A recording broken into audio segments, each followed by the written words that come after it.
यार भाई सदके के चावल देते हो? ना भाई सदके के चावल देते तो नहीं हो, लेकिन चलो रमजान आ रहा है, दे दूंगा। चलो ठीक है, मैं अभी गरीब आदमी को लेकर आ रहा हूँ। चलो ठीक है। आओ मामू, आपको चावल खिलाता हूँ। चलो। अरे यार इसे नहीं, वो दूसरे वाले से खाते हैं। मामू इसी से खाते हैं, ये बोटियां डाल के देता है। देगा बोटियां? हाँ। चलो। भाई लो, आ गया चावल, लगाओ।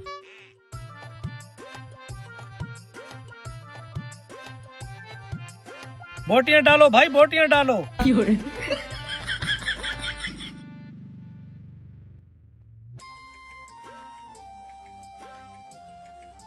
ये लो।